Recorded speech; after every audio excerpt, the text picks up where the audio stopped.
నా ప్రభువా నాతో మాట్లాడు నా ప్రభువా మాట్లాడు నా ప్రభువా నాతో మాట్లాడు నా ప్రభువా చచ్చిన లాజరును బ్రతికించావు తిరిగి బ్రతుకును దయచేశావు చచ్చిన లాజరును బ్రతికించావు మరలా బ్రతుకును దయచేశావు కుళ్ళిన శవముకు జీవము నిచ్చావు కుళ్ళిన జీవము నిచ్చావు మరలా బ్రతుకని ఆదేశించావు మాట్లాడు నా ప్రభువా నాతో చదివి ప్రభువా నాతో మాట్లాడయ్యా ఈ వాక్యంతో నాతో మాట్లాడయ్యా మాట్లాడు నా ప్రభు నాతో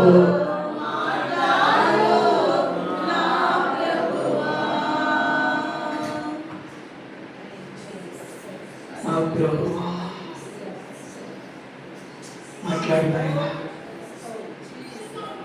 ఆయన మాట్లాడితే పశ్చాత్తాపం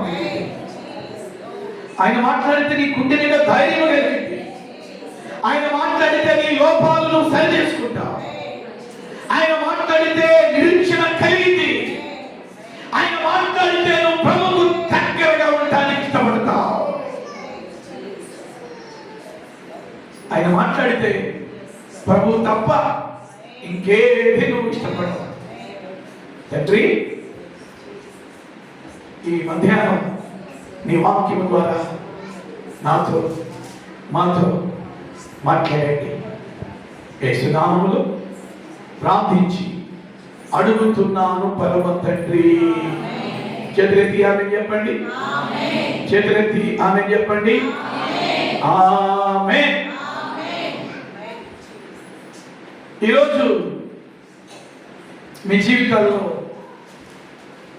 ఏ అద్భుతమైన చేయటానికి యేసయ్య సమర్థుడుగా ఉన్నాడు ఆమేన్ చెప్పండి హల్లెలూయా ఏ అద్భుతమైన చేస్తాడు ఆయన పిల్లగా అద్భుతము ఎందుకు చేస్తాడు అంటే దేవుడు ఆయన శక్తిని చూపించడానికి ఎందుకు ఆయన శక్తిని చూపించడానికి అద్భుతం చేస్తాడంటే నీ మీద ఆయనకి ప్రేమ ఉంది కాబట్టి నీ మీద ఆయనకి ప్రేమ ఉంది కాబట్టి ఆయన ఏం చేస్తాడంటే అద్భుతం చేస్తాడు ఖచ్చితంగా అద్భుతం చేస్తాడు ఆయన ఒకవేళ నీ కండిషన్ ఎలా ఉందో నాకు తెలియదు ద్వారాలన్నీ మూయబడ్డట్లు ఉన్నా ఆయన పరలోకపు ద్వారాన్ని నీ కొరకు ఎప్పుడు తెరిచే ఉంచుతాడు కొన్ని సందర్భాల్లో ఆఖరి సమయం వరకు లాస్ట్ నిమిషం వరకు మనకు సహాయం రాదు మన దేవుడు ఎలాంటి దేవుడు అంటే లాస్ట్ మూమెంట్ లో మనకు సహాయం చేస్తాడు ఆయన స్తోత్రం చెప్పండి హల్లెలూయా బైబిల్ చెప్తుంది సజీవులను మృతులుగాను మృతులను సజీవులుగాను చేయి దేవుడు ఆయన పిల్లలు చాలా సార్లు మనం అనుకుంటాం నేను ఇంత ప్రార్థన చేస్తున్నాను కదా ఇంత ఉపవాసం ఉంటున్నాను కదా ఇంతగా నేను నమ్మకంగా దేవునికి గుప్పిడిప్పుతున్నాను కదా నమ్మకంగా నేను దేవునికి దశమ భాగాలు సమర్పిస్తున్నాను కదా సేవకులను ప్రేమిస్తున్నాను కదా సేవకులకు ఆతిథ్యం ఇస్తున్నాను కదా ఎందుకు నా జీవితంలో అద్భుతం ఆలస్యమైపోతుంది నా బిడ్డల జీవితంలో కూడా ఎందుకు ఆలస్యం అయిపోతుంది? లేదా నేను ఒక్క మాట మాత్రం చెప్పగలను. మన దేవుడు నువ్వు అడిగింది ఆలస్యం చేస్తాడేమో కానీ అలక్ష్యం మాత్రం చేయడు. నువ్వు ఏదైతే నీ బిడ్డల కొరకు కానీ, నీ కుటుంబం కొరకు కానీ, నీ సమస్య కొరకు కానీ, నీ అవసరం కొరకు కానీ ప్రార్థన చేయడం ప్రారంభించావో ఆ రోజే దేవుడు దాన్ని విన్నాడు. దేవుడు విన్నాడు దాన్ని. దేవుడు దాన్ని విన్నాడు. అయితే అది నీ ముందుకు తీసుకురావడానికి కొంత ప్రాసెస్ టైం పట్టింది. ఆ కొంత ప్రాసెస్ టైం కొరకు నువ్వు కనిపెట్టుకోవాలి. ఆ కొంత ప్రాసెస్ టైం రోజులు పెట్టాడు, వారాలు పెట్టాడు, నెలలు పెట్టాడు, లేక సంవత్సరాలు పెట్టాడో నాకు తెలియదు. నువ్వు అడిగింది ఆయన ఖచ్చితంగా ఇచ్చి తీరుతాడు. ఎప్పుడు అని నేను చెప్పను. ఎందుకంటే నా దేవునికి రెండు జాతకాలు ఉంది. ఒకటి పాపం చేయటం ఆయనకి చేత కాదు, ఆయనకి ప్రియులారా ఇవ్వకుండా ఉండటం అనేది కూడా చేత కాదు. ఆమె చెప్పండి హల్లెలూయా, హల్లెలూయా. ఆయనకి ఇవ్వకుండా ఉండటం అనేది అస్సలు చేత కాదు. ఆయన చెయ్యి ఎప్పుడు కూడా బిగపట్టుకునేవాడు కాదు. ఆయన మనుషులైతే వాళ్ళకి దేవుడు ఇస్తున్నప్పటికీ దేవునికి ఇవ్వటానికి చెయ్యి కుప్పుడి బిగపట్టుకుంటా ఉంటారు. వాళ్ళకి దేవుడు సమృద్ధిని ఇచ్చినా ఆ సమృద్ధికి తగ్గట్టుగా దేవునికి ఇవ్వరు. దేవుడు వారికి సమృద్ధిని ఇచ్చినా గుప్పిడు బిగపట్టుకుంటా ఉంటారు దేవునికి ఇచ్చే విషయంలో. కానీ ఈ దేవుడు ఎలాంటి దేవుడు అంటే ఆయన ఎప్పుడు కూడా గుప్పిలు బిగపట్టుకోడు. ఆయన నీకు ఇవ్వటానికి ఆయన అద్భుతం చేస్తాడు. నీ భర్తకు అద్భుతం చేస్తాడు, నీ భార్యకు అద్భుతం చేస్తాడు, నీ పిల్లలకు అద్భుతం చేస్తాడు, నీ ఆర్థిక విషయాల్లో అద్భుతం చేస్తాడు, నీ ఆరోగ్య విషయంలో అద్భుతం చేస్తాడు. కృపారక్షణ గారి విషయంలో ఎంత అద్భుతం చేస్తున్నాడు దేవుడు. తన భార్య సూసన్నట్టు విషయంలో కూడా మరి ఇద్దరిని దేవుడు ఎంతగా బలపరుస్తున్నాడు. ఆయుష్ని పెంచుతున్నాడు, ఆయుష్ని పెంచుతూ ఉన్నాడు దేవుడు. ఇది దేవుని కార్యం. మన శరీరంలో ఆయన అద్భుతం చేస్తాడు. ఆయన ఒక్కసారి తాగితే చాలు నీ శరీరంలో అద్భుతం జరుగుతుంది. పిల్లలు అద్భుతాలు ఆగిపోలేదు, అద్భుతాలు స్టిల్ జరుగుతూ ఉన్నాయి. మిమ్మల్ని ఎవరైనా అద్భుతాలు జరగట్లేదు, ఆ దినంలోనే అద్భుతాలు ఆగిపోయి, శిష్యులతోనే అద్భుతాలు ఆగిపోయినాయి అని ఎవరైనా అబద్ధ బోధ చేస్తే ఆ అబద్ధ బోధని నమ్మపాకండి. అద్భుతాలు ఇప్పటికీ జరుగుతాయి, జరుగుతాయి, ఖచ్చితంగా జరుగుతాయి. ఎందుకంటే మన దేవుడు అద్భుతాలు చేసేటువంటి దేవుడు. బైబిల్ గ్రంథంలో ఒక దేశానికి ఒక సైన్యాధిపతి ఉన్నాడు. ఆ సైన్యాధిపతికి దేవుడు ఒక అద్భుతం చేశాడు. వాస్తవానికి ఆ సైన్యాధిపతి ఒక అన్యుడు, ఒక విగ్రహారాధికుడు. ఆ విగ్రహారాధికుడు దేవుని నమ్మినందున, ఆ విగ్రహారాధికుడు దేవుని తట్టు తన మనసు తిప్పినందున, ఆ విగ్రహారాధికుడు అన్యుడు దేవుని వైపుకి తన మనసును తిప్పినందున పుట్టుకతో వచ్చిన ఒక జబ్బు దేవుడు బాగు చేశాడు. అంతకు ముందు తన దేవతలు దేవుళ్ళు అని చెప్పుకుంటున్న వారు ఎవ్వరూ చేయని అద్భుతం నేను ప్రకటిస్తున్నా. దేవాది దేవుడు ఆ సైన్యాధిపతి జీవితంలో అద్భుతం చేశాడండి. చప్పటి కొద్ది దేవుడికి స్తోత్రం చెప్పండి. హల్లెలూయా, హల్లెలూయా. భయపడబాకండి, నిరాశపడబాకండి, నిరీక్షణ కోల్పోబాకండి, అధైర్యపడబాకండి. మీ అద్భుతం మీ కొరకు దాచబడింది. ఆమె చెప్పండి, ఆమె చెప్పండి. ఒకసారి చెయ్యెత్తి చెప్పండి, నా అద్భుతము నా దేవుడు నా కొరకు దాచబడ్డాడు. హల్లెలూయా, హల్లెలూయా. ప్రతి ఒక్కరికి అద్భుతాలను దేవుడు దాచిపెట్టాడు. ఈ సైన్యాధిపతి ఎవరు? ఏంటి ఇతరుకున్న రోగం, దేవుడు దాన్ని ఎలా స్వస్థపరిచాడో కొన్ని విషయాలు మీ మనసు మీద, మీ మనసుతో వాక్యం వినండి. చూడండి, రాజుల 2వ గ్రంథం 5వ అధ్యాయం 1వ వచనం. 1వ వచనం నుంచి చదవండి. ఒక 5 విషయాలు. సమయం కనుక ఎక్కువైపోతుంటే నేను కుదిస్తాను, తక్కువ విషయాలు చెప్తాను. ఒకవేళ సమయంలో కనుక నేను ముగించడానికి ప్రయత్నం చేయగలిగితే నేను చెప్పాలనుకున్న విషయాలన్నీ నేను చెప్పి ముగిస్తాను. ఈ వ్యక్తి గురించి రాజుల 2వ పుస్తకము 5వ అధ్యాయం 1వ వచనం, పేజీ నెంబర్ 310వ పేజీ. సిరియా రాజు సైన్యాధిపతి అయిన నయమాను అను ఒకడు ఉండెను. అతని చేత యెహోవాయే సిరియా దేశమునకు జయము కలుగజేసి ఉండెను గనుక అతడు తన యజమానుని దృష్టికి ఘనుడై దయ పొందినవాడాయను. జాగ్రత్తగా వినండి. ఈ సిరియా దేశపు సైన్యాధిపతి ఎలాంటి వాడో దేవుడు చెబుతున్న మాట. అతడు మహా పరాక్రమశాలి అయి ఉండెను గాని అతడు కుష్ఠరోగి. చాలు, మీ తలలన్నీ నా వైపు. మరి మీరు వాక్యం వినాలని తలలు తెలుసుకోకండి వీళ్ళరా. మరి మీరు తలలు దించి వాక్యం వింటా ఉంటే ఆ వాక్యం మీ హృదయంలోకి పనిచేయదు. అభిషేకించబడే దైవజనుల వైపు చూస్తూ మీరు వాక్యం వినగలిగితే ఆ వాక్యం మీ మనసులోకి, మీ హృదయంలోకి వెళ్ళి మీ జీవితాల్లో 100 ఫలాన్ని ఫలింపజేసినట్టు చేసింది. ఈ చదువుకున్న వాక్యంలో మనకి ఒక దేశం కనబడుతుంది. ఆ దేశం పేరు సిరియా. ఇప్పుడు కూడా ఉంది సిరియా దేశం. ఇశ్రాయేల్ దేశానికి చుట్టూ 50 శత్రు దేశాలు ఉన్నాయి. ఈ చుట్టూ 50 దేశాల్లో ఈ సిరియా దేశం ఉంది.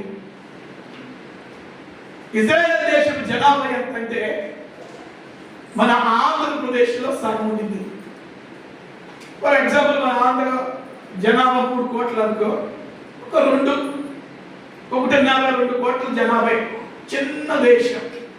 కానీ ఆ చిన్న దేశానికి చుట్టూ 50 శత్రు దేశాలు ఉన్నాయి. వీళ్ళందరూ కూడా హాగరు సంతతి. 50 బలమైన దేశాలు.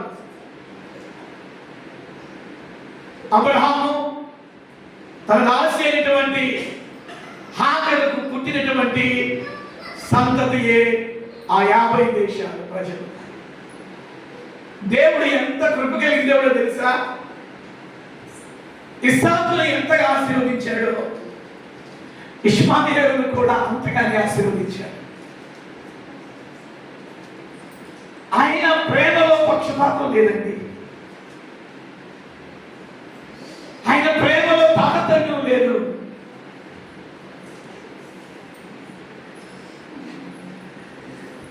ఆయన ప్రేమలో పక్షపాతం లేదు. ఆయన ప్రేమలో తారతమ్యం లేదు. శారా ఇస్సాకును కన్న తర్వాత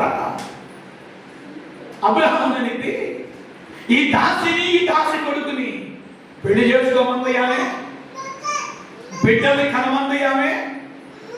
ఇప్పుడు ఈయన గర్భవతి అయి కుమారుని కన్న తర్వాత ఈ దాసిని, ఈ దాసి కుమారుని కొంచెం వెళ్ళబడ్డా. ఆ మాట శారా అనగానే అబ్రహాము చాలా బాధపడిపోయాడు.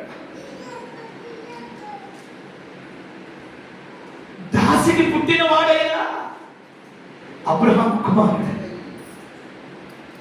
Abraham Kumar, Abraham blood, Abraham DNA.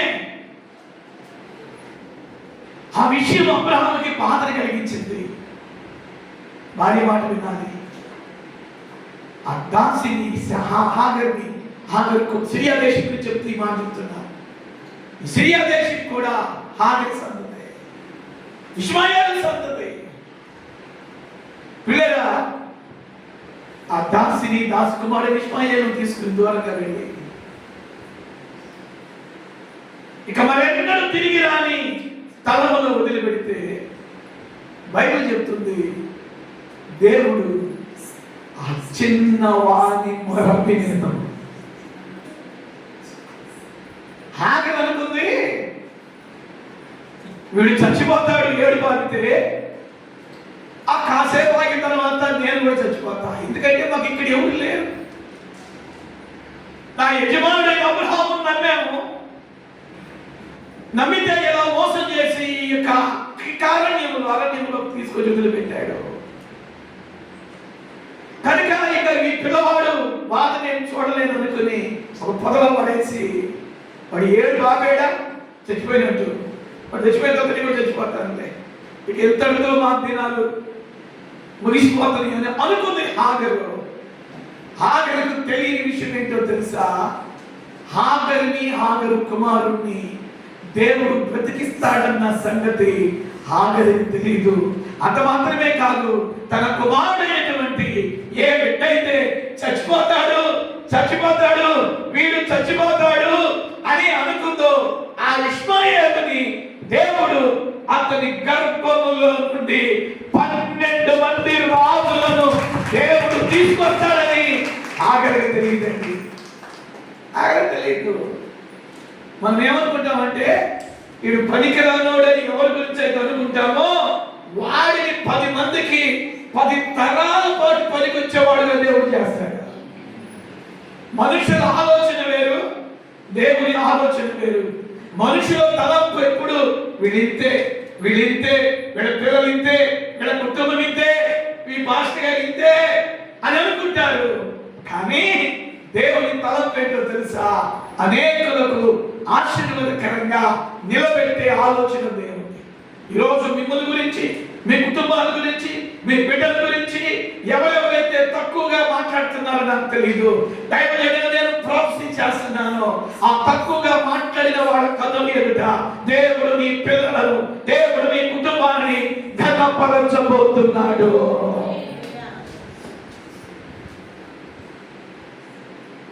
దేవుడు బ్రతికించడం పిల్లల్ని. స్టిల్ అమెరికా డాలర్ ఖరీదు ఎంత? $1 వచ్చి 80 రూపాయలు. వాళ్ళ $1 వచ్చి మన భారతదేశంలో 80 రూపాయలు విలువ చెల్లించింది. అదే కువైట్, దుబాయ్, వాళ్ళ దేనాలు ఎంతో తెలుసా? 100 పైనే, 130, 140, 150. కొన్ని సందర్భాల్లో వాళ్ళ యొక్క దేనాలు 180 రూపాయలు కూడా పలికింది. చూసారా? దేవుడు దీవించితే ఆ దీవెన ఎప్పుడు ఆగిపోదండి, ఆగిపోదు, తరిగిపోదు. దేవునికి స్తోత్రం చెప్పండి. హల్లెలూయా, హల్లెలూయా. ఇప్పటికీ అమెరికా కంటే బలమైన, ఫైనాన్షియల్ లో బలమైన దేశం ఏదైనా ఉంది అంటే హాగరి సంతతే. ఆమె చెప్పండి. హల్లెలూయా, హల్లెలూయా. ఆ 50 దేశాలు కూడా సంపన్నమైన దేశాలండి. కానీ తండ్రి ఒక్కడే, తల్లులు వేరు వేరు. కానీ అబ్రహాము రక్తం ఉంది ఇస్సాకుకి, అబ్రహాము రక్తం ఉంది ఇష్మాయేలుకి. కానీ దేవుడు ఇస్సాకుని ఎంతగా చూస్తున్నాడో ఇష్మాయేలు సంతతిని కూడా అలాగే ప్రేమిస్తున్నాడు. ప్రేమలో మాత్రం మార్పు లేదు. కొంతమంది చెప్తారు, తక్కువగా మాట్లాడతారు, ఇస్సాకు సంతతిని దేవుడు దీవించాడు, గొప్పగా చెప్తారు. నేనంటాను, నో, ఇస్సాకు సంతతి మీద ఎంత బ్లెస్సింగ్ ఉందో దట్ సేమ్ బ్లెస్సింగ్ హాగరి సంతతి మీద కూడా దేవుడు పెట్టాడు. బైబిల్ తెలిసిన వాడు మాట్లాడతారని, బైబిల్ తెలియని వాడు మాట్లాడే విధానం వేరుగా ఉంటుంది. ఆ సిరియా దేశానికి చెందిన వాడు ఈ నయమాను గురించి చెప్పడానికి ముందు ఆ దేశం గురించి మీకు చెప్పాలి. పిల్లల ఈ దేశము ఇష్మాయేలు కుటుంబీకులకు సంబంధించింది. అంటే ఈ దేశంలో ఉన్నవారు కూడా అబ్రహాము సంతతే. పిల్లల గమనించండి, ఈ యొక్క సిరియా దేశానికి ఒక సైన్యాధిపతి ఉన్నాడు. ఆ సైన్యాధిపతి పేరు నయమాను. పేరు చెప్పాలి. ఏం పేరండి? నయమాను. ఈ నయమాను ఒక దేశానికి సైన్యాధిపతిగా ఉన్నాడు. ఆ దేశం సైన్యం అంతా కూడా ఈ నయమాను అండర్లో ఉండింది అన్నమాట. ఒక మాటలో చెప్పాలి అంటే రాజు తర్వాత స్పెషల్ కేటగిరీ ఉంది. ఆ సిరియా సైన్యం అంతటి మీద కూడా కమాండర్ నయమాను. చుట్టుపక్కల ఏ దేశం మీద యుద్ధానికి వెళ్ళాలన్నా నయమాను ఆలోచనతోనే, నయమాను మూమెంట్ తోనే యుద్ధానికి వెళ్ళేవాడు సిరియా వాడు. అతడు పేరుకి ఒక దేశానికి సైన్యానికి అధిపతిగా ఉన్నప్పటికీ అతనికి ఒక చెప్పుకోలేని సమస్య. ఏంటి ఆ చెప్పుకోలేని సమస్య? అతడు పరాక్రమం కలిగిన వాడే, అతడు బలం కలిగిన వాడే, అతడి వలన ఎన్నో దేశాల మీద సిరియాకి దేవుడు యుద్ధంలో విజయించాడు. అతడు ప్రజలందరి దృష్టిలో కండం తిరిగిన వాడు, యుద్ధ వీరుడు. ఐరోపా చూసి గొప్పగా చెప్పుకుంటున్నారు. కానీ అతడికి ఒక చెప్పుకోలేని సమస్య. ఏంటో చెప్పుకోలేని సమస్య? ఒక రోగంతో అతడు బాధపడుతున్నాడు. ఏంటా రోగం అంటే కుష్టు రోగం. చరిత్రకారులు ఏం చెప్తారంటే ఆ కుష్టు రోగం ఉందన్న సంగతి తన బంధువులకు తెలియదంట. ఆ కుష్టు రోగం ఉన్న సంగతి తన స్నేహితులకు ఎవరికి తెలియదంట. ఆ కుష్ఠరోగం ఉన్న సంగతి రాజు కూడా తెలియదంట. తన సైన్యాధిపతుల్లో ఏ సైనికుడికి కూడా తన కుష్ఠరోగంతో బాధపడుతున్నాడని తెలియదంట. చెప్పుకోలేని సమస్య, చెప్పుకోలేని రోగం, చెప్పుకోలేని వ్యాధి. ఇక్కడ ఒక నిమిషం ఆగాలని ఆశపడుతున్నాను. ఈరోజు ఇక్కడ చేరిన మీలో కూడా, ఈ లైవ్ లో కూడా ఎవరైతే వీక్షిస్తున్నారో మీరు ఏ స్థితిలో చెప్పుకోలేని సమస్యలతో బాధపడుతున్నారో నాకు తెలియదు. కొంతమందికి చెప్పుకునే సమస్యలు, కొంతమందికి చెప్పుకోలేని సమస్యలు. ఒక సామెత ఉంది కదా, కడుపు చీల్చుకుంటే కాళ్ళ మీద పడిందంట. అంటే చెప్పుకునే సమస్యలు ఉంటాయి, కొన్ని చెప్పుకోలేని సమస్యలు ఉంటాయి. సేవకులుగా మనం చాలా మంది ఫోన్లు చేస్తుంటారు. సార్ ఈ సమస్య ఉందని ఎవరికి తెలియదండి. సేవకులు కదా, ఆత్మీయులు కదా, అభిషేక్తులు కదా, దేవుడితో మాట్లాడేవాడు కదా, దేవుడి స్వరం వినేవాడు కదా. అందుకే నీకు చెప్తున్నా, నా కుటుంబంలో ఎవరికి తెలియదండి ఈ సమస్య ఉందని, నా బంధువులో ఎవరికి తెలియదండి ఈ సమస్య ఉందని.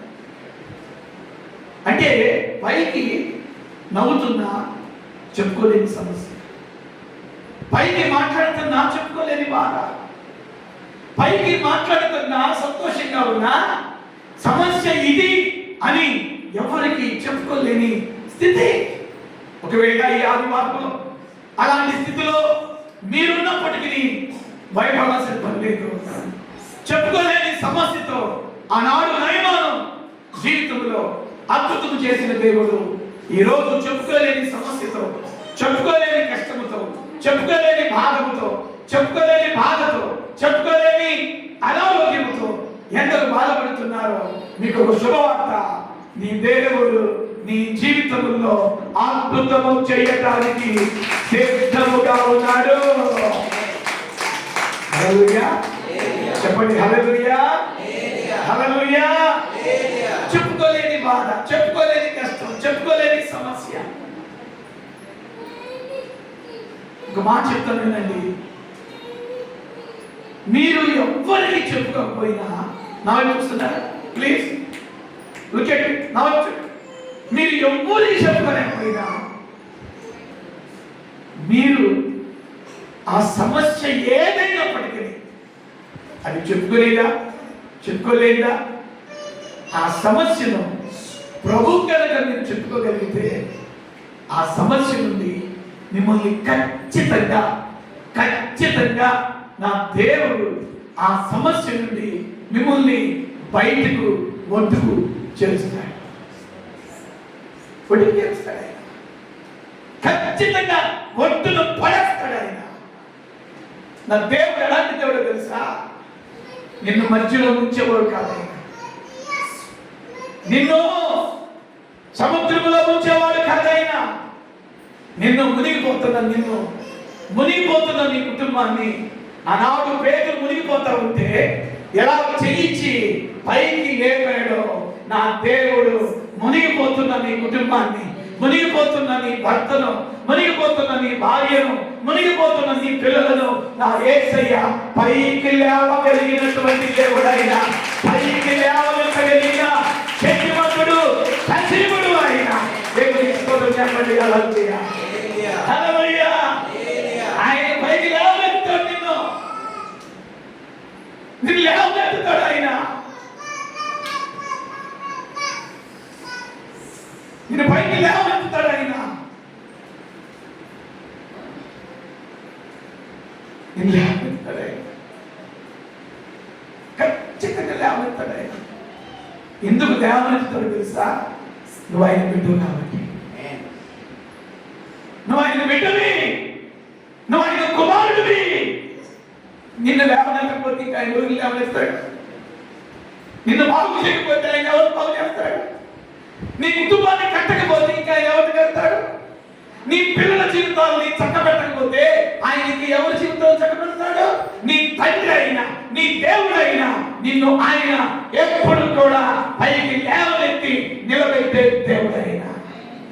ఇదిగో నయమాను దేవుడు నిలబెట్టాడు. చాలాసార్లు బాధపడ్డాడరే, ఇంత పరాక్రమశాలిని ఒంటి చేత్తో, ఏ చేత్తో? ఒంటి చేత్తో నా సిరియా దేశానికి నేను యుద్ధాలలో జయాన్నిచ్చిన వాడిని, ప్రజలందరికీ బలశాలిగా ఉన్నా, రాజు కూడా నా కండలు, నా బలాన్ని చూసి, నా పరాక్రమాన్ని చూసి శభాష్ నయమాన్ అంటున్నాడు. ఇంట్లోకి రాగానే ఆ బట్టలు విప్పదీసి పిల్లలను చూసుకోగానే తన శరీరంలో కుష్టు, తన శరీరంలో ఎక్కడో బాగాన, కొంతమంది చరిత్రకారులు అంటారు ఆ కుష్టు పుండట వీపునుందట. చేతులకు లేదు, కాళ్ళకు లేదు, ముఖానికి లేదు. కొంతమంది బైబిల్ పండితులు, Bible scholars, Bible biblical professors ఏమని చెప్తారంటే అతడికి వీపున ఆ పుండు, కుష్టు పుండు అనేది ఉందంట. ఇంటికి వచ్చి ఆ శక్తి తీసినప్పుడు అది చాలా బాధపడేవాడంట. ఒకరోజు ఆ ఇంట్లో పనిచేసేటటువంటి ఒక చిన్న పిల్ల తన యజమానుడు వీపున ఉన్న ఆ కుష్టు పుండును చూసిందంట. ఆ పిల్ల ఎవరు కాదు, ఒకనొకప్పుడు ఈ సిరియా సైన్యాధిపతి నయమాన్ ఇజ్రాయెల్ దేశం మీద యుద్ధానికి వెళ్తే ఆ యుద్ధంలో కొంతమంది ప్రజల్ని తమ దేశానికి బానిసలుగా పట్టుకొచ్చారు. పట్టుకొస్తే ఒక చిన్నది, ఇశ్రాయేలు దేశపు చిన్నది, పేరు చెప్తారా? ఏ దేశపు చిన్నది? ఇశ్రాయేలు దేశపు చిన్నది. అరే ఈ పిల్ల చాలా చక్కగా ఉంది, పట్టుమని 10-12 సంవత్సరాలు పడేది ఈ పిల్లకి. నా ఇంట్లో నా భార్యకు కాస్త పనుల్లో సహకరించింది అని ఆ పిల్లలు పట్టుకొచ్చుకుని ఇజ్రాయెల్ దేశం నుండి ఆ చిన్న పిల్లలు పట్టుకొచ్చుకుని తన ఇంటిలో పనికత్తిగా పెట్టుకున్నారు నయమాను. ఒకరోజు నయమాను ఇంట్లో శక్తిపు తీసుకున్నప్పుడు పిల్లల స్నానానికి వెళ్తూ ఉంటే ఆ చిన్న పిల్ల, ఆ బిడ్డ, కుమార్తె కదండి చిన్న పిల్ల, ఆ బిడ్డ ఆ కుష్ఠరోగము చూసింది. చూడగానే అరే రే, నా యజమానుడు నయమాను గారు సిరియా దేశానికి సైన్యాధిపతి, పరాక్రమశాలి, యుద్ధాలు చేసేవాడు, ఇలాంటి ఆయనకి రోగం ఉందా అని తను వెంటనే ఆలస్యం చేయకుండా ఆ నయమాను వారి దగ్గరికి వెళ్ళింది. వింటున్నారా? నయమాను వారి దగ్గరికి వెళ్ళింది. అమ్మగారు అప్పుడు కిచెన్లో ఉంటుంటారు. అమ్మగారండి, ఏమే ఏంటి కథ ఏంటి? ఏమి లేదు అమ్మగారు, మన అయ్యగారు ఉన్నాడే, మన యజమానుడు ఉన్నాడే, అదేనమ్మా నీ భర్త గారు ఇశ్రాయేలు దేశంలో ఒక ప్రవక్త ఉన్నాడు, ఇశ్రాయేలు దేశంలో ఒక దైవజనుడు ఉన్నాడు. ఆయన దగ్గర కనుక నా యజమానుడు అనగా నీ భర్త ఆయన దగ్గరికి వెళ్తే ఆయన ప్రార్థన చేస్తాడమ్మా. నాకు తెలుసు, నేను చిన్నప్పటి నుంచి నేను ఆ దేశంలో పెరిగిందానిగా చెప్తున్నాను. ఆయన ప్రవక్త పేరు ఎలీషా, ఆయన గురువు గారి పేరు ఏలియా. తన గురువు గారు ఏమో 7 అద్భుతాలు చేశాడు. నా ప్రవక్త అయినటువంటి దైవజనుడైనటువంటి ఎలీషా 14 అద్భుతాలు చేశాడమ్మా. నా దేవుని నామములో ప్రార్థన చేస్తాడు, నా దేవుని నామములో దీవిస్తాడు. దీవించినప్పుడు, ప్రార్థన చేసినప్పుడు ఎలాంటి రోగమైనా ఎలాంటి జబ్బైనా బాగైపోయింది. పేరుకే ప్రజలందరి దృష్టికి సైన్యాధిపతిగా ఉన్నాడు.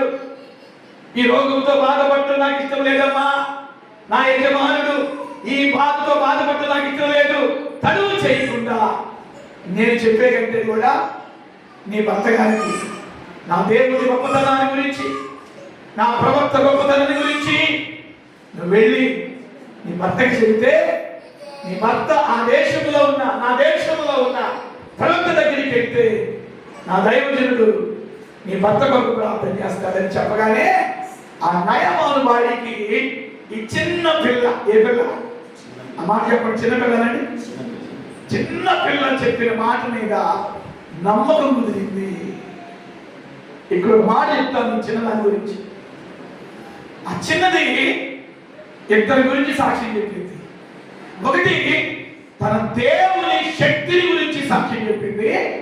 రెండవదిగా తన సేవకుడు, తన దైవజనుడు, తన ప్రవక్త మీద ఎలాంటి అభిషేకం ఉందో ఆ అభిషేకం ద్వారా ఆ దైవజనుడు చేస్తున్న అద్భుతాల గురించి సాక్ష్యం చెప్పింది. తన దేవుని గురించి సాక్ష్యం చెప్పింది ఆ చిన్నది, తన దైవజనుడి గురించి సాక్ష్యం చెప్పింది ఆ చిన్నది. మిమ్మల్ని అడుగుతున్నాను, మీరు చెప్పగలుగుతున్నారా మీ దేవుని గురించి నా గొప్పతనం? నీ దేవుని గొప్పతనం ఏంటో ఎవరికైనా చెప్పగలుగుతున్నావు? మిమ్మల్ని అడుగుతున్నాను దైవజనుడిగా, మిమ్మల్ని అడుగుతున్నాను ఆత్మీయ తండ్రిగా, నీ దేవుని గొప్పతనం. చిన్న పిల్లండి తిప్పి తిప్పి కొడితే 10-15 సంవత్సరాలు ఉండవు. ఆ చిన్నది దేశంలో బానిసగా వెళ్ళింది. ఒక సైన్యాధిపతి ఇంటిలో బానిస పిల్లగా కుదర్చబడింది. ఆ దేశంలో ఉండి కూడా తన దేవుని గొప్పతనాన్ని మర్చిపోలేదు, తన సేవకుడి మీద ఉన్న అభిషేకాన్ని మర్చిపోలేదు. ఆ యజమానులకి ఇద్దరి గురించి సాక్ష్యం చెప్తుంది. నెంబర్ 1 తన దేవుని శక్తిని గురించి, గొప్పతనం గురించి సాక్ష్యం చెప్తుంది. రెండవదిగా తన దైవజనుడుకున్న ఆ అభిషేకాన్ని గురించి సాక్ష్యం చెప్తుంది. మిమ్మల్ని అడుగుతున్నాను, రాబోయేసి చర్చిలో ఉన్న విశ్వాసం అడుగుతున్నాను, నీ దేవుని గొప్పతనాన్ని గురించి కనీసం నీ ఇంటి పక్క వాళ్ళకి ఏం చెప్తున్నావా? నీ దేవుని శక్తిని నువ్వు అనుభవించడమే కాదు, 10 మందికి చెప్పాలి. నిన్ను ఎందుకు ఎన్నుకున్నాడు దేవుడు? ఆయన శక్తిని నువ్వు అందుకుని ఆదివారం వచ్చి వాక్యం విని వెళ్ళటానికా? కాదు. ఆయన శక్తిని పొందుకున్న నీవు అనేకులకు ఆయన శక్తి ఏంటో చెప్పాలి, ఆయన మహిమతో చెప్పాలి, ఆయన బలం ఏంటో చెప్పాలి, ఆయన పరాక్రమం ఏంటో చెప్పాలి, ఆయన ఘన కార్యాలు ఏమిటో నువ్వు చెప్పాలి. నువ్వు చెప్పకపోతే ఎవరు చెప్తారు? నీ దేవుని శక్తిని గురించి నువ్వు జనాలకు చెప్పకపోతే ఎవరు చెప్తారు? రెండవదిగా ఎవరి గురించి చెప్పింది చెప్పాలి. ఎవరి గురించి చెప్పింది? వాళ్ళ పాస్టర్ గారి గురించి చెప్పింది. ఏనాడైనా మీ ఇరుగు పొరుగు వాళ్ళకి, బంధువులకి చెప్పారా, ఒక్కసారి మా మందిరానికి రండి అమ్మా, మా పాస్టర్ గారు ప్రార్థన చేస్తారు, మా పాస్టర్ గారు ప్రార్థన చేస్తే రోగాలు తగ్గిపోతాయి, మా పాస్టర్ గారు ప్రార్థన చేస్తే దయ్యాలు పోతాయి, మా పాస్టర్ గారు ప్రార్థన చేస్తే, మా పాస్టర్ గారు ప్రార్థన చేస్తే అద్భుతాలు జరుగుతాయి, ఆశ్చర్యకార్యాలు జరుగుతాయి అని ఎవరికైనా మీరు చెప్పారా? ఎవరికైనా చెప్పి మందిరానికి పంపించారా?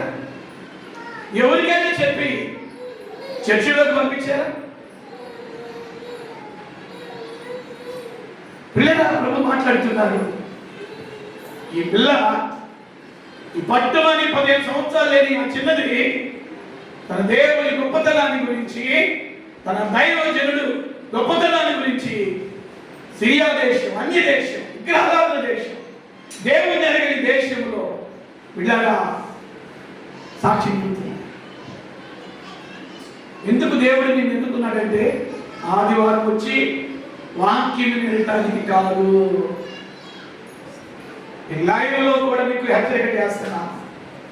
నువ్వు ఏ దేశం నుండి వర్తమానం వింటున్నావో నాకు తెలియదు. నిన్ను దేవుడు ఎందుకు ఆ స్థలంలో పెట్టాడు అంటే నువ్వు చుట్టుపక్కల ఉన్న ప్రజలకి నీ దేవుని శక్తిని గురించి నువ్వు సాక్ష్యం ఇవ్వాలి. నీ కొరకు ప్రార్థించే నీ సేవకుల గురించి నువ్వు సాక్ష్యం ఇవ్వాలి. కనీసం సేవకుల గురించి సాక్ష్యం ఇవ్వకపోయినా దేవుని గురించి సాక్ష్యం ఇవ్వండి. సంగతి చిన్నది దేవుని గొప్పతనాన్ని గురించి, సేవకుని గొప్పతనాన్ని గురించి నయమాన భార్యకి చెబితే భర్త మాటలు వినని, భార్య మాట విని భర్త అంటే ఎవడు ఉండడు నాకు తెలిసి భూమి మీద. స్తోత్రం చెప్పండి. హల్లెలూయా, హల్లెలూయా. దేశ ప్రధానైన ఆ ప్రధాని భార్య లేదు లేదు, వీళ్ళ సీఎం అయినా ఏ దేశ అధ్యక్షుడైనా ఎవరైనా ఖచ్చితంగా భార్య మాట్లాడతాడు. అది ధర్మం. భార్య చెప్పింది, ఏమండి చిన్న మాట చెప్తారంటారా? చెప్పులే. మీరు ఎంతకాలం ఈ రోగంతో ఇలా బాధపడతా ఉంటారు? తెలియని వైద్యుడంటూ లేడు, వారిని మెడిసినంటూ లేడు. మరి ఏం చేద్దాం? మన ఇంట్లో బానిసగా పట్టుకొచ్చేవే యెరూషలేము నుండి, ఇజ్రాయెల్ దేశం నుండి ఆ చిన్నమ్మ ఈ రోజు ఎప్పుడు చెప్పలేదు, ఈ రోజు మాత్రమే చెప్పింది. వాళ్ళ దేవుడి గొప్పతనాన్ని గురించి చెప్పింది. ఆ ఇజ్రాయెల్ దేశపు దేవుడు సజీవుడని సాక్ష్యం చెప్పింది. అంత మాత్రమే కాదు, ఆ దేశంలో ప్రవక్త ఉన్నాడంట. ఆ ప్రవక్త అద్భుతాలు చేస్తున్నాడంట ఆ దేవుని నామంలో. కనుక నీకు ఇష్టమైతే, నా మాటను నువ్వు స్వీకరిస్తే, రేపటి దినాన ఆ దేశం వెళ్ళి ఆ దేవుని దగ్గర విశ్వాసముతో ఆ ఊరిలో ఉన్న భాస్కర్ దగ్గరికి వెళ్ళి ప్రార్థన చేయించుకోరండి, బాగుపడతారండి అని చెప్పినప్పుడు ఇందాక చెప్పాను కదా, ఎవరైనా ఖచ్చితంగా భార్య మాట వింటారు.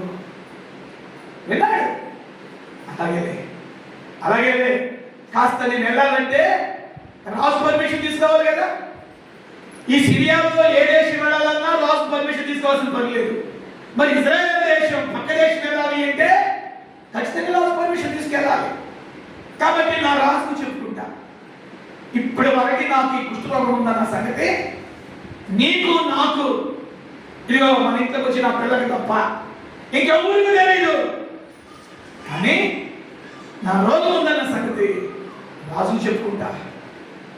ఆ రాజు రికమెండేషన్ చేస్తాడేమో, ఇజ్రాయెల్ దేశపు రాజుకి రికమెండేషన్ చేసి, మీ దేశంలో ప్రవక్త కూడా ఉన్నాడంటే కదా, ఆయన ప్రార్థన చేస్తాడంటే కదా, నా సైన్యాధిపతిని పంపిస్తున్నాను, కాస్త ఆ పాస్టర్ గారు ఎవరో, ఆ పాస్టర్ గారు కాస్త నా సైన్యాధిపతిని మీరు చేతులు పెట్టి ప్రార్థన చేసి అతడు కలిగిన ఆ రోగాన్ని బాగు చేయమని చెప్పని అంటాడేమో అనుకుని రాజు దగ్గరికి వెళ్ళాడు. నయమా, రాజా నీకు ఎప్పుడు చెప్పలేదయ్యా, ఒక చెప్తా చెప్పు నయమా, ఏమి లేదు కదయ్యా, నన్ను చూస్తే నీకేమర్థమవుతుంది? నువ్వు పరాక్రమశాలివి, నువ్వు ఖండం దిగిన వీరుడివి, యుద్ధశాలుడివి, యుద్ధశూరుడివి, యుద్ధశాలివి అని నువ్వు అనుకుంటున్నావు కదయ్యా, మంచిది. కానీ చెప్పుకోలేని రోగం ఉంటుందయ్యా నాకు. ఏంటి రోగము? ఇప్పుడు నాకు చెప్పలేదే, చెప్పుకోవాల్సి వస్తుందయ్యా, చెప్పు అని తన రాజుకి పిల్లల చొక్కా ఇప్పుడు చూడగానే ఒక పుట్టు, అరే నయమాను ఇది కుష్ఠరోగం కదా అన్నయ్యా, మరి ఏం చేయమంటావు? ఏం లేదయ్యా, మా ఇంట్లో ఒక చిన్న పిల్ల గత సంవత్సరాలలో నేను ఇజ్రాయెల్ మీద యుద్ధానికి వెళ్ళినప్పుడు కొంతమందిని పట్టుకుని మన దేశం తీసుకొస్తున్నప్పుడు ఈ పిల్లలు కూడా పట్టుకొచ్చి నా ఇంట్లో నా భార్యకి పనిచేసిందని తీసుకొచ్చాను. ఆ పిల్లల్ని నేను తినాలని నా భార్యకి చెప్పింది తన దేవుని గొప్పతనాన్ని గురించి. తన దేవుడు అద్భుతాలు చేసే దేవుడంట, తన దేవుడు మహత్కార్యాలు చేసే దేవుడంట, తన దేవుడు సూచనలు చేసే దేవుడంట, సజీవులు మృతులు సజీవులుగా చేసే దేవుడంట. తన దేవుడు గొప్పతనమే కాదు, ఆ దేశంలో ప్రవక్త ఉన్నాడంట. ఆ ప్రవక్త చేతులు పెట్టి ప్రార్థన చేస్తే ఎంత రోగమైనా తగ్గిపోయిందంట చెప్పింది. నేను ఆ దేశం వెళ్ళాలనుకుంటున్నా, పంపిస్తావా? వెంటనే నయమానాలు అన్నాడో లేదో ఒక తాకి తీసుకున్నాడు, ఒక చర్మపు కాగితం తీసుకుని టక టక టక టక టక టక టక తన సైన్యాధిపతి పేరు ఆ రోగము సమస్య మొత్తం రాసి పిల్లగా అతని చేతని ఇచ్చి రాజుకి వెళ్ళి ఇవ్వు, నేను ఇచ్చి పంపిస్తున్నాను కాబట్టి నీకు మర్యాదలు వేరుగా ఉంటాయి. నేను ఇచ్చి నా సంతకు నా ముద్రలు వేసి ఈ యొక్క కాగితపు చర్మం మీద ఈ యొక్క చర్మపు కాగితం మీద నేను రాసి పంపిస్తాను నీ గురించి నా ముద్రలు వేసి వెళ్ళాడు. వెళితే విడరా అది చదువుకున్నటువంటి ఆ ఇజ్రాయేల్ రాజు బట్టలు చింపుకున్నాడంట. చెప్పాలి, ఏం చెప్పుకున్నాడు? బట్టలు చింపుకున్నాడంట. నయమానికి ఏమర్థం కాదా? అరే ఏంటి మా ఇంట్లో చిన్నదేమో ఇజ్రాయెల్ దేశం వెళ్ళమని చెప్తే ఏదో రాజు పర్మిషన్ తీసుకుని వచ్చాను, రాజు దగ్గరికి వస్తే ఈయన చదువుకుని బట్టలు చెప్పుకుంటున్నాడు. ఎందుకు ఇజ్రాయెల్ దేశం రాజు ఆ కాగితాన్ని చదువుకుని బట్టలు చెప్పుకున్నాడంటే ఆయన అంటాడు కదా, అద్భుతాలు చేయడానికి, రోగాలను మాపు చేయడానికి, బాగు చేయడానికి నేనేమన్నా దేవుడా అంటే ఇజ్రాయెల్ దేశపు దేవుడు కూడా తన దేవుని శక్తి ఏంటో తెలియదు, తన దైవజనుడు విలువేంటో తెలియదు. పేరుకి ఇజ్రాయెల్ రాజే, పేరుకి ఇజ్రాయెల్ దేశపు రాజే దేవుని బిడ్డలు పరిపాలిస్తున్నాడు. కానీ దేవుని శక్తి మీద నమ్మకం లేదు వాడికి, తన దైవజనుడి మీద కూడా నమ్మకం లేదు. బైబిల్ చెప్తుంది ఇజ్రాయెల్ దేశపు రాజు బట్టలు చింపుకున్నాడన్న వార్త గదిలో ప్రార్థనలో గడుపుతున్న ఎలీషాకు తెలిసింది. చప్పట్లు కొట్టండి. ఎలా తెలిసింది? ఎవరో చెప్పారా? ఎవరు చెప్పరా? దైవజనుడికి దేవుడే చెప్పాడు. దేశంలో ఏం జరగబోతుందో, రాష్ట్రంలో ఏం జరగబోతుందో, ప్రజల్లో ఏం జరగబోతుందో ఎలీషా ప్రవక్తకు దేవుడు ముందుగానే బయలుపరిచేవాడు. రాజు బట్టలు చెప్పుకున్నాడు వార్త ఆ ప్రవక్త ఎలీషా విని తన పని భార్యను పంపించి రాజు దగ్గరికి, అరే రాజు ఆ విహాన్ని పిలిపించంటాడు. రాజుకి పిచ్చి పట్టింది. దేవుని శక్తి అంటే ఏంటో తెలియని వాడికి, దైవజనుడి విలువ తెలియని వాడికి నువ్వేం చెప్పు, ఇజ్రాయేలులో దేవుడు అనేవాడు లేడా, ప్రవక్త అనేవాడు లేడా, ఎందుకు బట్టలు చెప్పుకున్నావు? దేవుని స్తోత్రం చెప్పండి. అప్పుడు ఆ రాజు దైవజనుడి దగ్గరికి ఈ యొక్క నయమాన్ని పంపిస్తాడు. నయమాన్ని పంపించినప్పుడు దైవజనుడు నా వైపు చూడండి. ఈరోజు చాలా విషయాలు చెప్తున్నాను, ఒక్క విషయం చెప్పి నేను ముగిస్తా. ప్రభుత్వం అయితే మిగిలిన విషయాలు నయమాన్ గురించి వచ్చే వాళ్ళు చెప్తా. ఆ రాజు నయమాన్ని ఎలీషా దగ్గరికి పంపించగానే నా వైపు చూడండి. ఇది ఎలీషా ఉన్న గది అనుకోండి. దైవజనుడు ప్రార్థనలో ఉన్నాడు. నయమాను 4-5 గుర్రాల మీద వచ్చి దైవజనుడు ఎలీషా ఉన్న ఇంటి ముందు నిలబడ్డాడు. ఇంటి ముందు నిలబడితే జాగ్రత్తగా ఆ సమయంలో దైవజనుడు ఏం చేస్తున్నాడు తెలుసా? ప్రార్థనలో ఉన్నాడు.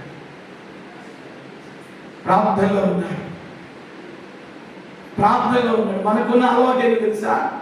ప్రార్థనలో ఎవరైనా వచ్చి తలుపు కొట్టిననుకో ప్రార్థన ఆపేసి వెళ్ళి తలుపు తీద్దాం. అది మన బలహీనత. ప్రార్థనలో ఉన్నప్పుడే ఫోన్ వచ్చిందనుకో కళ్ళు మూసినట్టుగానే ఆ ఫోన్ ఆఫ్ చేసి మాట్లాడుతూ ఉంటాం. కళ్ళు తెరిచి మాట్లాడతారు, కళ్ళు మూసుకుని మాట్లాడతారు. అంటే ప్రార్థన దేవునితో మాట్లాడుతున్నప్పుడు ఎవరొచ్చినా తలుపు తీయకూడదు. ఎవరు ఫోన్ చేసి మాట్లాడుతున్నా ఫోన్ లిఫ్ట్ చేయకూడదు. ఎన్నిసార్లు ప్రార్థనలు డిస్టర్బ్ చేసి లేచారు, ఎన్నిసార్లు ప్రార్థనలో ఎవరన్నా రాగానే అలికిడి కలిగిందనగానే బయటికి వెళ్ళి కిటికీలు తీసి తలుపులు తీసి ఎవరు వచ్చిన చూసాం. ఎంత డిస్టర్బెన్స్ వచ్చిన ప్రార్థనలో లేవకూడదండి. ఫోన్ పోతున్న లేవకూడదంటే అది కనెక్షన్ దేవుడికి. ప్రార్థనలో ఉన్నాడు దైవజనుడు, ప్రార్థన చేస్తూ ఉన్నాడు, గుర్రముల చప్పుడున పడింది.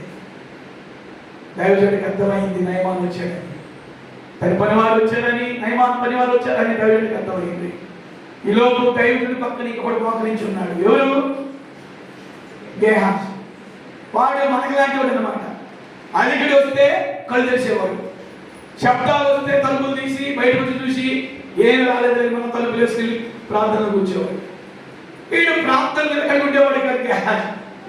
వరాల సప్పుడు రైతులు కేకలేం వినబడుతుంది అని దైవజనుడితో ప్రార్థనలో ఉండాల్సిన వాడు బయటికి వెళ్ళి చూస్తే నయమాను, సైన్యాధిపతి నయమాను పనివాడు అడిగాడు. నయమాన్ అడిగాడు, ఎలీషా ప్రవక్త నీవేనా? నేను కాదయ్యా. మరి ఎవరో ఉన్నారంటే కదా ప్రవక్త? ఉన్నాడయ్యా. ఎక్కడున్నాడు? గదిలో ఉన్నాడయ్యా. అయితే సిరియా సైన్యాధిపతి అయిన నయమాను వచ్చాడని చెప్పు.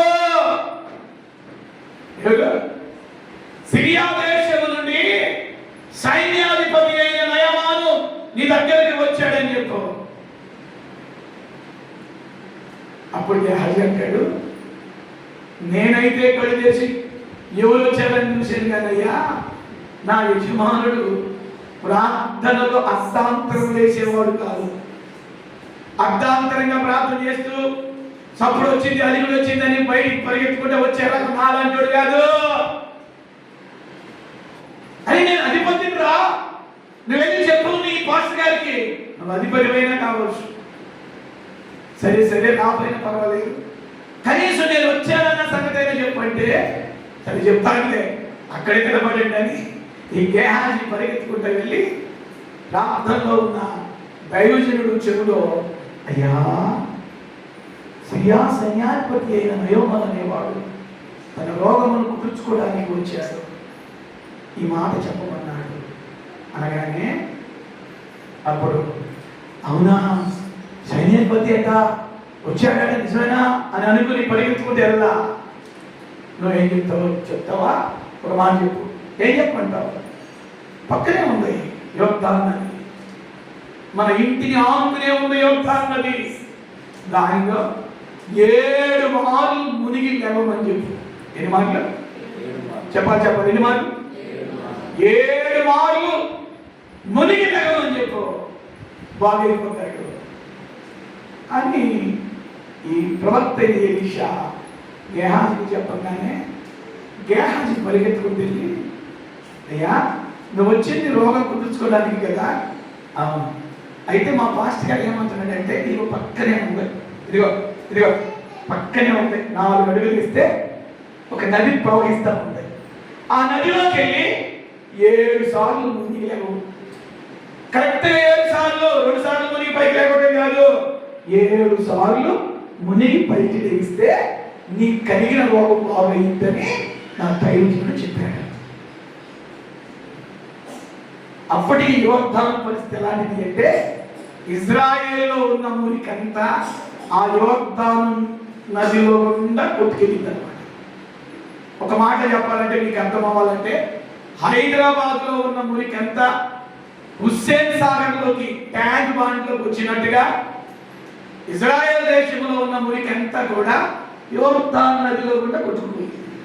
ఇప్పుడు దైవజనుడు అంటున్నాడు, నయమాన్ సైన్యాధిపతి అంటున్నాడు, నువ్వు బాధవాలి అంటే ఆ మురికి నీరులో 7 మార్లు లేచి మునుగు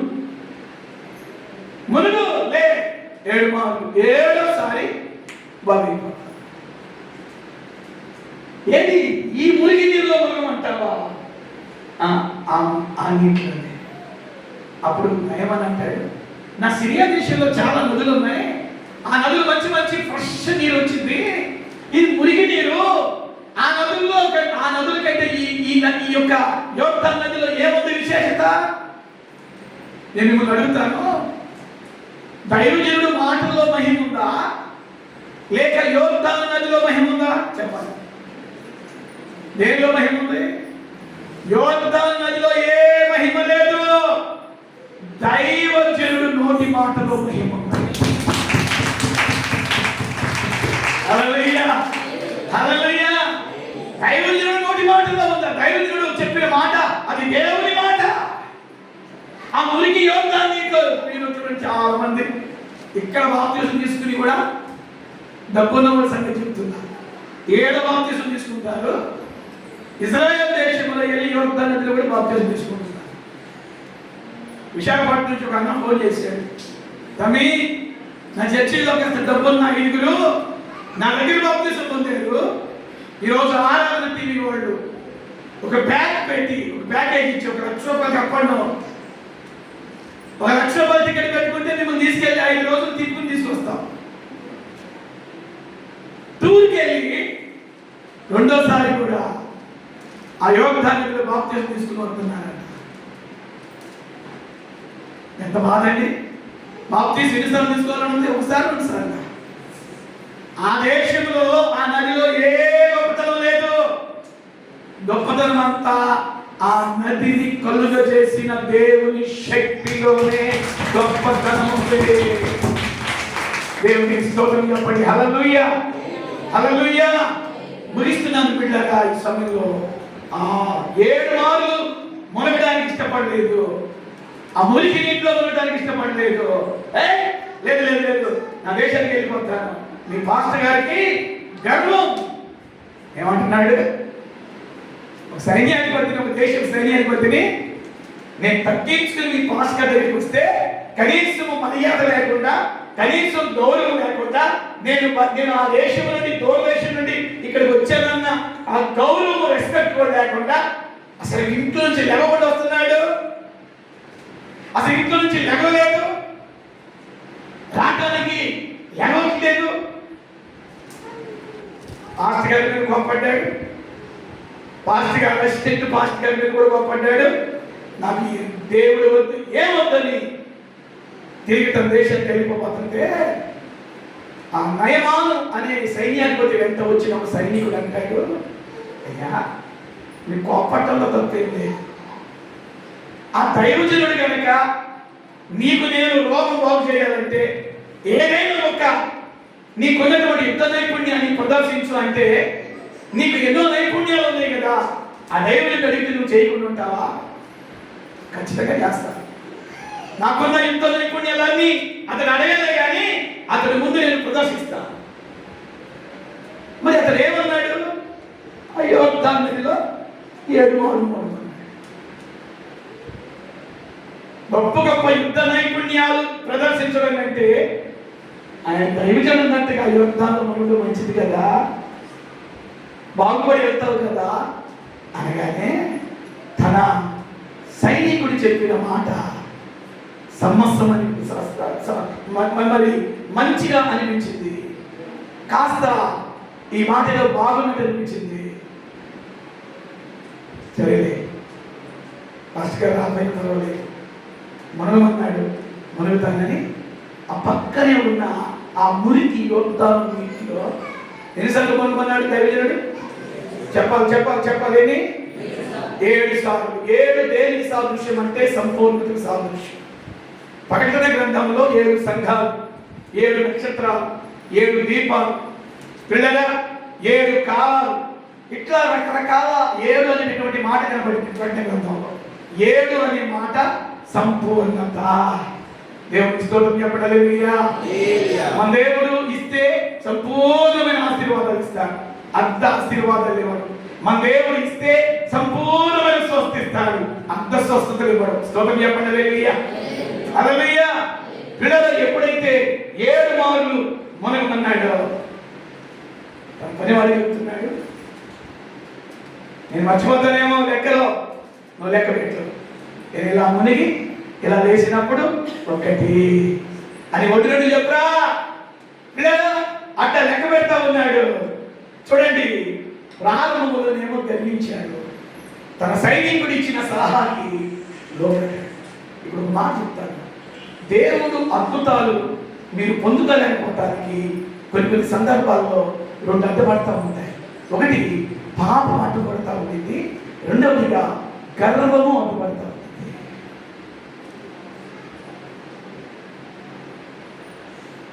అర్థమవుతుందా? దేవుని దగ్గర నుండి నువ్వు పొందుకోలేకపోవటానికి అది ఆశీర్వాదమైన, అది స్వస్థత అయినా, అది అద్భుతమైన, ఇవి రెండు అడ్డుపడతాయి, ఇప్పటికీ అడ్డుపడుతూనే ఉంటాయి. పాపం అడ్డుపడతా ఉంటుంది, గర్వం అడ్డుపడతా ఉంటుంది. సరే, పాపాన్ని వదిలిపెట్టావా? రెండోది కాస్ట్ ఉంది, ఏంటి? గర్వం. కొంతమందికి రకరకాలైన గర్వం. ఇతడు స్వస్థత కొరకు వచ్చినా ఇతడికి నేను బలవంతుడనే గర్వం ఉంది నయమానికి. దేవుడు అద్భుతం చేయాలంటే గర్వాన్ని పక్కన పెట్టాలి. దేవుడు మనం చూస్తాడు, మన హృదయాన్ని చూస్తాడు, మన హృదయాన్ని స్కాన్ చేస్తాడు. స్కాన్ చేస్తాడని చెప్పండి ప్లీజ్. ఏం చేస్తాడు? స్కాన్ చేస్తాడు. అంటే మన హృదయం ఎలా ఉందో ఆయనకి తెలుసు. ఆయనవి జిరాక్స్ కళ్ళు ఆయనవి.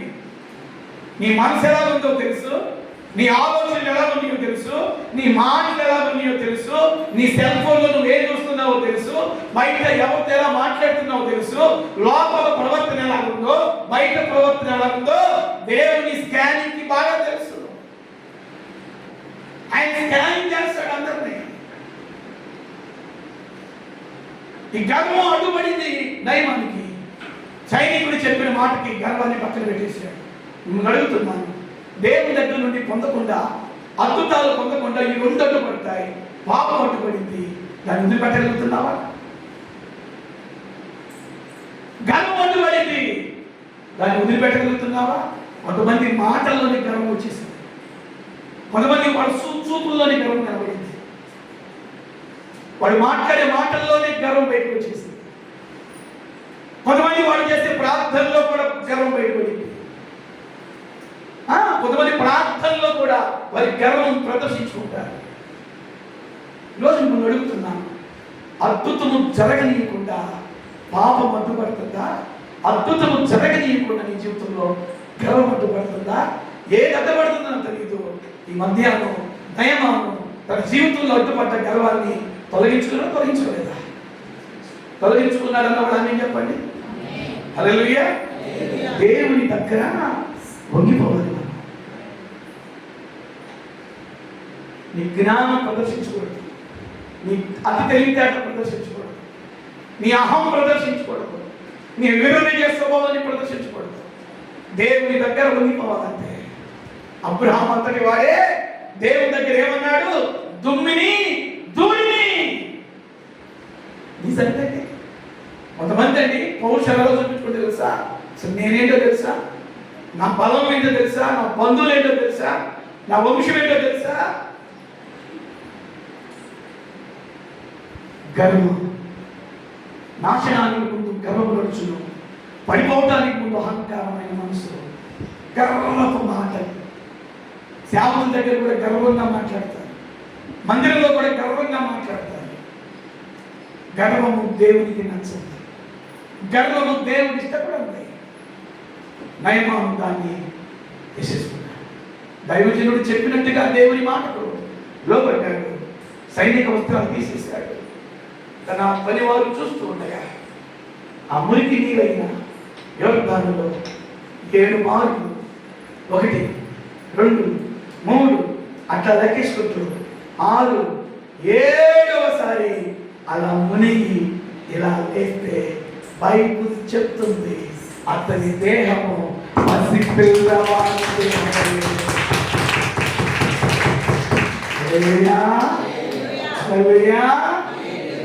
దేవుని మాట నీకు అద్భుతాన్ని సృష్టించింది. దైవజనుడు చెప్పిన మాట మీ కుటుంబాలని కట్టింది. చాలా పర్యాయాలు దేవుని మాటను మనం పక్కన పెడుతున్నాం, దైవ సేవకుని మాటను కూడా పక్కన పెడుతున్నాం. వింటున్నారా? హల్లెలూయా. ముగింపు ఒక మాట చెప్తాను, మీరు బాధపడకండి. ఈ మధ్య చాలా రోజులైంది, భార్య భర్తలు ఇద్దరు తెచ్చుకున్నారు. 2-3 సంవత్సరాల నుంచి సమస్యలు కుటుంబంలో వస్తా ఉన్నాయి.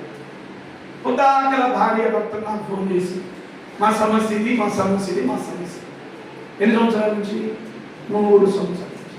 ఆత్మీయతలు గారు నేను ఏం చెప్తున్నాం? ప్రార్థన చేసి భార్యకి ఇలా లోబడాలి, భర్త భార్యని ప్రేమించాలి, అనుమానించుకోకూడదు, కొట్టుకోకూడదు, తిట్టుకోకూడదని ఈ 3 సంవత్సరాల్లో 1000 సార్లు పైగా చెప్పుకున్నాం. దేవుని మాట వినాలా? చెప్పాలి, వినాలా వద్దా? దైవజనుడి మాటకు లోబడాలా వద్దా?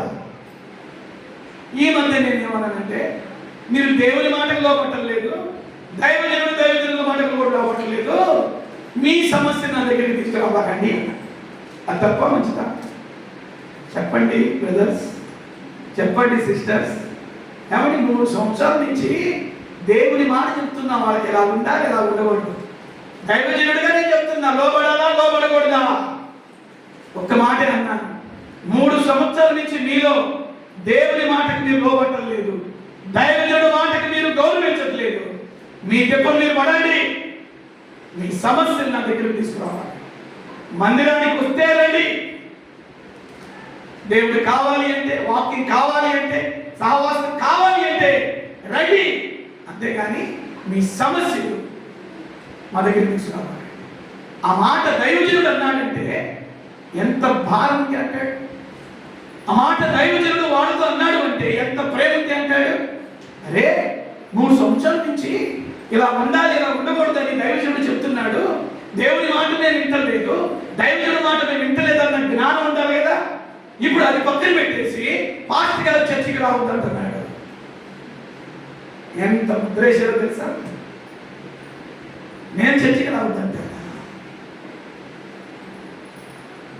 చర్చికి రావద్దని పని నాదేందండి? మీ సమస్యలు చూడండి, మీ సమస్యలు నా దగ్గరికి తీసుకురావాలని అన్నాను కానీ చర్చికి రావద్దని లేదే. నా దేవుని మందిరం ఇది, నా దేవుని మందిరము సమస్త ప్రజలకు ప్రార్థనా మందిరం అని పిలవబడును. ఎవరికి హక్కు లేదు మందిరానికి రావద్దని హక్కు.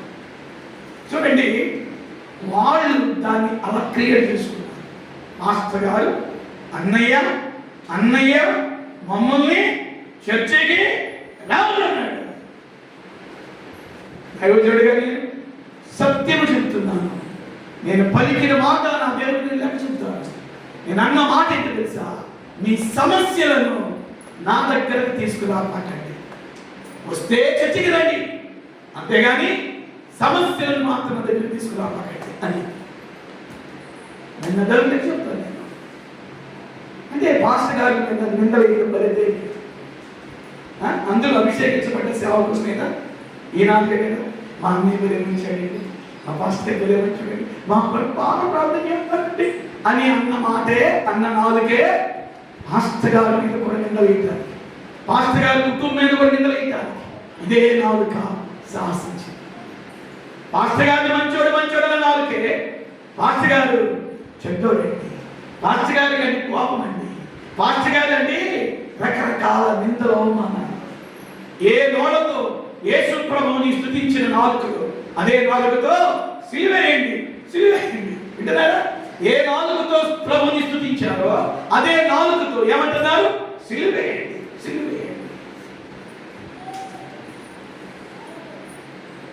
దైవజనుడు విలువ, దేవుని విలువ తెలియకపోతే ఆశీర్వాదం దొరికిపోతే ఉన్న ఆశీర్వాదం కూడా కొట్టివేయబడింది. ఈ నయమానం గర్వాన్ని పక్కన పెట్టేశాడు. ఒక కుటుంబం కట్టబడాలంటే ఖచ్చితంగా భార్య భర్తల్లో పిల్లల మనస్పర్ధలు ఉంటాయి, గొడవలు ఉంటాయి. కుటుంబం కట్టబడాలి అంటే ఎవరైనా ఒకళ్ళు లోపడాలి. ఎవరు లోపడాలని బైబిల్ చెప్తుందంటే భార్య భర్తకు లోపడాలి. భర్తను కాలగొట్టకూడదు, భర్తను గుంజీలు తీపించకూడదు, భర్తను కమెంట్ చేయకూడదు. నీ ధర్మం ఏంటంటే నీ భర్త వాడు నల్లోడైనా, తెల్లోడైనా, ఎర్రోడైనా, పొట్టోడైనా, పొడుగోడైనా, వాడు సంపాదిస్తున్నవాడా, సంపాదించినవాడా, వాడు ఎలాంటి వాడైనా బైబిల్ చెప్తుంది ఆ భర్తకు నువ్వు లోబడాలి. If the Bible command to wives. భర్తల సంగతి ఏంటి? భార్య భర్తలకు లోబడాలని చెప్తుంటే భర్తలు భార్యని ప్రేమించాలి. అనుమానించకూడదు భార్యని, అనుమానించకూడదు భార్యని. భర్తలు ప్రేమించాలి.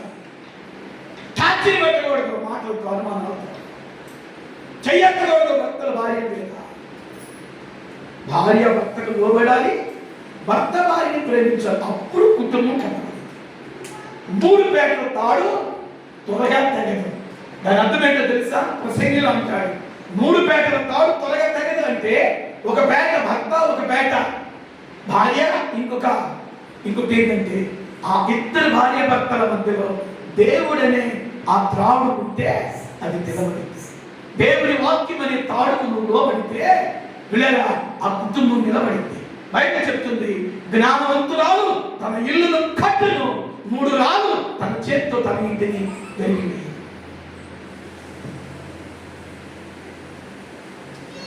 నా ఆత్మీయ బిడ్డలు మీరందరూ మీ కుటుంబాలు పచ్చగా ఉండాలి, మీ కుటుంబాలు సంసారం చక్కగా ఉండాలని ఆత్మీయ తల్లిదండ్రులుగా మా ప్రార్థన. పిల్లరా, గర్వం భర్తలో ఉండకూడదు, గర్వం భార్యలో ఉండకూడదు. నువ్వెంత అంటే కుటుంబం కూలిపోయింది. నువ్వెంత అనకూడదు. భర్త కోప్పడ్డప్పుడు భార్య తగ్గించుకోవాలి, భార్య కోప్పడ్డప్పుడు తగ్గించుకోవాలి. అప్పుడే కుటుంబం కట్టబడింది. గర్వాలు పోకూడదు. ఈ నయమానం గర్వానికి పోయి ఒకవేళ గర్వంతో కనుక వెనక్కి తిరిగి వెళ్ళిపోతే శ్రేష్టమైన అద్భుతాన్ని కోల్పోయేవాడు అతని పేరు బైబిల్లో రాసిపడేదే కాదు. తల వంచండి ప్రార్థన చేసుకుందాం. అద్భుతం పొందకుండా నయమాన్ జీవితంలో గర్వం అడ్డుపడింది. ఆ అడ్డును తొలగించుకున్నాను. మోకాళ్ళ మీద చేతులు పైకెత్తండి. ప్రభు బలపరకు సిద్ధపడండి. ఈ నయమాను జీవితాన్ని నేను వచ్చే వారంలో ఇంకా కంటిన్యూ చేయాలని